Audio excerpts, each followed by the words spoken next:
Munyenyezi yishe umubikira tumuta mu cyobo. Niko watanze amakuru mu rukiko yavuze kuri wa kabiri. Ikaze ndakwibutsa gukora subscribe niba utarayikora kugira ngo amakuru agezweho ujye uhita uyabonera igihe. Mu rubanza rw'ubujurire rwa Beatrice Munyenyezi rukomeje kubera mu rugereko rw'urukiko rukuru rukorera i Nyanza mu majyepfo y'u Rwanda, umwe mu bafungiye icyaha cya jenoside yabwiye urukiko ko Beatrice Munyenyezi yishe umubikira murashe intera hamwe zimuta mu cyobo cyajugunywagamo abatutsi bishwe. Mu kwezi kwa kane umwaka wa 2024 Munyenyezi yakatiwe igifungo cya burundu ahamijwe ibyaha bya jenoside no gusambanisha abagore n'abakobwa ibyaha wahakana. Mu rubanza rwo kuri ya kabiri urukiko rwumvise abagabo babiri bakatiwe burundu kubera ibyaha bya jenoside bakaba bafungiye muri gereza ya Huye. Abo bagabo bafashwe nk'abatangamakuru kuko itegeko ritabemerera kwitwa abatangabuhamya. Uwitwa Munyenyezi Jean Damascene uzwi nka Saddam yabwiye urukiko ko Munyenyezi yabahaye amabwiriza yo gushinga bariyeri ahitwa ku Mukoni imbere y'urugo rw'uwari perezida mu gihe cya jenoside Theodore Sindikubwabo. Avuga ko nyuma y'iminsi ibiri iyo bariyeri ishyizweho bahafatiye umubikira akajyanwa kwicirwa kuri hoteli Ihuriro nyuma yo gusambanywa ku gahato n'intera hamwe barangije bakamuta mu cyobo cyajugunywagamo abatutsi bamaze kwicwa. Avuga ko ari Munyenyezi wamwisha murashe. Munyenyezi alias Saddam yabwiye urukiko ko kuva kuri bariyeri uwo mubikira yahavanywe n'imodoka izwi nka kombi yari irimo Nyiramasuko Polina ariwe nyirabukwe ya Munyenyezi ndetse na Munyenyezi ubwe. Yavuze kandi ko yari kumwe na Munyenyezi ubwo bafatiraga abatutsi basaga 180 kuri bariyeri yo ku Mukoni bakajya kubicira ahantu hatandukanye. Undi watanze amakuru ni uwitwa Nshimiyimana Jean Damascene nawe wemeza ko yaraziranye na Munyenyezi. Yavuze ko uwo mubikira yishwe ku munsi iyo bariyeri yashingiweho nyuma y'amasaha make abahagarariye amashyaka ya politike bavuye mu nama kwa perezida Sindikubwabo. We yavuze ko uwo mubikira yafatiwe aho kuri bariyeri akajyanwa mu modoka ya camionette pick-up. Avuga ko yarimo abari mu mutwe w'intera hamwe barimo Munyenyezi Saddam ndetse na Munyenyezi. Yabwiye urukiko ko kuri bariyeri atigeze abona Beatrice Munyenyezi afite imbunda, avuga ko yari afite agakoni k'icyuma aturetse grenade yahaye intera hamwe.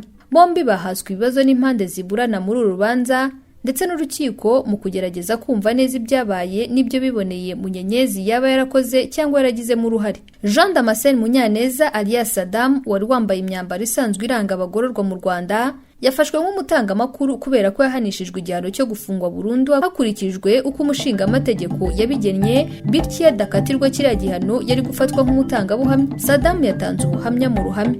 Yabanje kubazwa n'urukiko yemeza ko avuka i Huye kandi azi Beatrice Munyenyezi. Saddam yari umubaji mbere y'uko jenoside yakorewe abatutsi mu 1994. Urukiko rwamubajije ruti Saddam, Munyenyezi umuzi akora iki? Saddam ati mu gihe cya jenoside nta mirimo narinze afite. Urukiko rurongera hari inama yateguraga jenoside Munyenyezi yitabiriye uzi? Saddam ati yego ndayizi. Urukiko ruti iyo nama yitabiriwe na bande? Saddam ati yitabiriwe n'abakuru b'amashyaka. Urukiko rurongera ko watubwiye ko utazi icyo Munyenyezi yakoraga we yitabiriye nama nkande? Saddam ati Munyenyezi yitabiriye nk'umukuru w'ishyaka rya MRND kandi we twamufataga nk'umukuru w'amashyaka. Urukiko rurabaza nyuma yo nama se hakozwe iki? Saddam ati habaye igikorwa cyo kuvuga mu baturage ngo abahutu bivangure n'abatutsi ndetse Munyenyezi afata ijambo ashishikariza abahutu kwica abatutsi. Urukiko rwongera kumubaza mwibazwa ryawe mu bushinjacyaha uvuze umubikira, uwo mubikira ibyo byagenze gute? Saddam arasubiza twariho twaka ibyangombwa. Umubikira araza kuri bariyeri twari kumwe na Munyenyezi amubwira ko baziranye maze amwuriza imodoka ya Poli na Nyiramasuhuko ari nawe wari nyirabukwe. Urukiko ruramubaza waba wibuka bagiye muri iyo modoka? Saddam ati yego, barimo Munyenyezi Beatrice na nyirabukwe bamujyana mu gikari cya hoteli Ihuriro maze natwe twaje kujya dusanga umubikira ari gusambanywa ku gahato. Yewe icyo gihe tunariyo Munyenyezi yumvise umubikira asakuza. Yaravuze ati urasakuza, uwakubona yagira ngo ntusatuye mu maguru nk'abandi bagore. Maze Munyenyezi aza kumurashisha imbunda ya pistola arapfa, tumujugunya mu mwobo twatagamo abatutsi. Urukiko rwongera kumubaza ruti none se ko hari aho uvuga mu gikari cya hoteli Ihuriro ahandi ukavuga kave ya hoteli Ihuriro ubihuza gute? Saddam ati urumva nta hantu hateye ukuntu nawe urabyumva. Urukiko ruti oya ntabwo mbyumva niyo mpamvu nkubaza. Saddam arongera urebye ni ahantu hameze nk'igikari. Urukiko ruti none uwo mubikira asambanywa Munyenyezi yari he? Saddam arasubiza Munyenyezi yari ku muhanda maze azanyuma asanga biri kuba. Urukiko ruramubaza ruti none mbere ya jenoside nabwo Munyenyezi wari umuzi? Saddam arasubiza ati yego muzi kuva 2002 na 2003. Saddam akimara gusubiza kuriya ubushinjacyaha bwabaye nk'ubumwongorera maze umucamanza ati ubushinjacyaha turabasaba mwirinde guha amabwiriza umutangamakuru. Maître Bikotwa nawe ati nyakubahwa perezida namwe mwabibonye. Umutangabuhamya nawe ati ariko n'umunyamakuru yaba ari inkuru ashobora kwibeshya. Nitiranije umwaka w'1992 n'1993 n'umwaka wa 2002 na 2003. Umucamanza nawe akomeza kubaza umutangamakuru ati se wabonaga Munyenyezi atwite? Saddam ati oya, muri jenoside sinigeze mbona twite. Abunganizi ba Munyenyezi nabo babajije umutangamakuru amakuru haye rukiko mu bikorwa Munyenyezi yakoze wigeze uyavuga mu rubanza rwawe rwa Gacaca?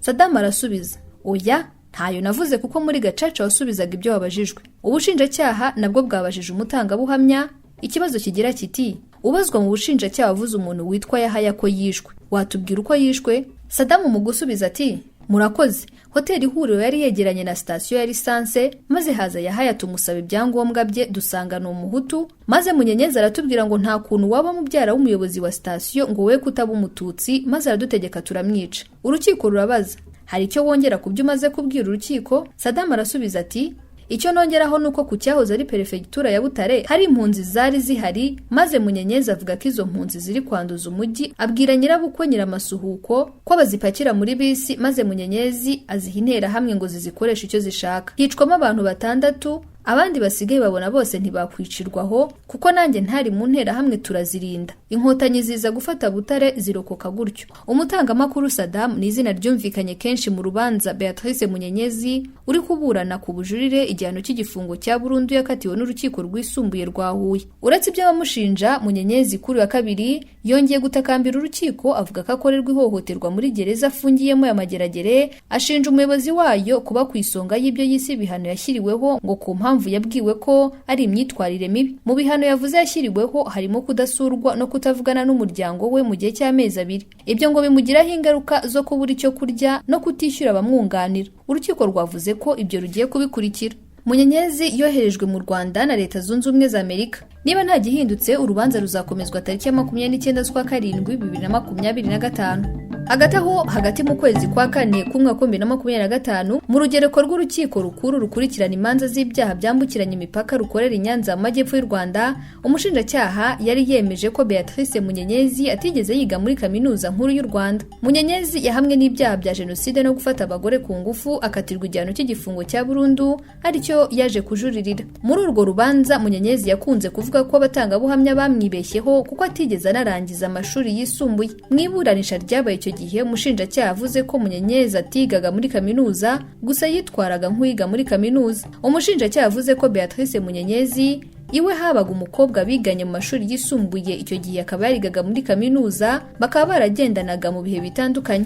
Mu gihe cya jenoside yabaye mu Rwanda mu 1994, abanyeshuri ba kaminuza bafatwaga nk'abavuga rikijyana, bityo byashoboraga kuborohera gushishikariza gukora jenoside nk'uko umushinjacyaha yabivuze. Umushinjacyaha navuze ko ari gukora iperereza ku gushaka kumenya niba ko kuregwa yarize mu ishuri ryisumbuye rya Sefotec nk'uko bivugwa n'uruhande rw'uregwa. Uhagarariye ubushinjacyaha yabishingiraga kuko batse umuyobozi w'ishuri rya Sefotec ku rutonde rw'abanyeshuri bize muri iryo shuri Beatrice Munyenyezi ntazemo. Munyenyezi kandi yahamwe n'icyaha cyo gusambanya abagore ku gahato nk'icyaha kibasiye inyoko muntu. Umushinjacyaha abwiye urukiko ko iyi nterahamwe zamaraga kwica abatutsi zahembwaga gusambanya abakobwa n'abagore muri hoteli ya Munyenyezi. Paul na Nyiramasuhuko wari minisitiri w'umuryango n'umuhungu we Shalom ntaho bari ariwe mugabo wa Beatrice Munyenyezi. Umuhungu na nyina bombi bahamijwe ibyaha bya jenoside n'urwaro urukiko mpuzamahanga mpanabyaha rwa Arusha. Mu kwiregura kwe, Munyenyezi w'imyaka 55 yakunze kuvuga ko icyo azira ari iby'umuryango yashatsemo wakoze kandi ko icyaha ari gatozi. Gusa umushinjacyaha avuze ko ibyo avuga atari byo kuko umukuru w'umuryango ari we sebukwe Maurice ntaho bari akiriho kandi we ntacyo abazwa n'ubutabera.